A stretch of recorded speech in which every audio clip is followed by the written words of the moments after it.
Hey everyone, welcome back to the channel. In today's tutorial, I'm going to show you exactly how to add a drop-down list in Microsoft Word. This is one of those features that is really useful, but not a lot of people know it exists, and trust me, once you start using it, it will save you tons of time. All right, let's jump right into it. First thing we need to do is enable something called Developer tab. If you have never used it before, don't worry, it's not scary at all.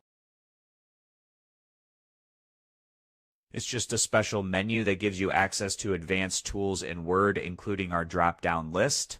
To enable the Developer tab, go up to the top left corner and click on File. From there, go down and click Options.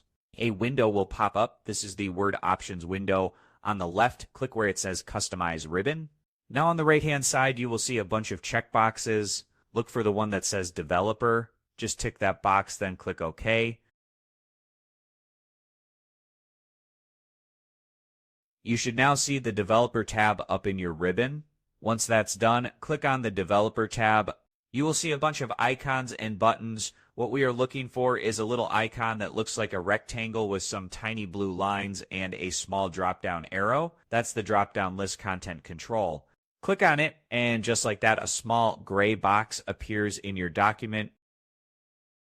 That's your drop-down list placeholder, but it's empty for now, so let's add some options to it. Click once on the drop-down box you just inserted, then go back up and click Properties. That opens another window. This is where the magic happens. In the Content Control Properties window, click the Add button on the right. Now type in your first option, for example, option 1. Click OK, then click Add again and type in option 2. You can keep going and add as many options as you want. Now, when you click on the drop-down box in your document, you will see all the options you just added neatly listed in a menu.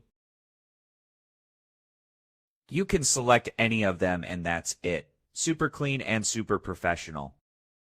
If you want to add more than one drop-down list in your document, no problem. Just go back to the Developer tab, click the drop-down icon again, and repeat the same process. You can have as many drop-downs as you like in a single document.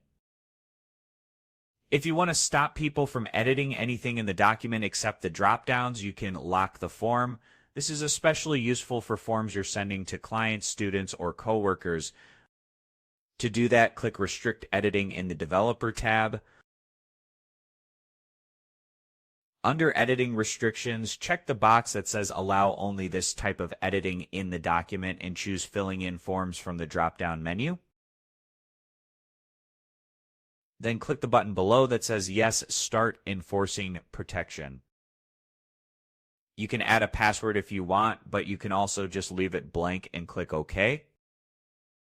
Now the form is protected. No one can edit it except for the drop-down fields. If you want to unlock it later, just go back to Restrict Editing and click Stop Protection. Super simple. All right, guys, that's it for today's tutorial. I hope you found this helpful. If you did, don't forget to give this video a thumbs up and subscribe to the channel if you haven't already. And let me know in the comments what other Word tutorials or tricks you would like to see next. Thanks for watching, and I will see you in the next one.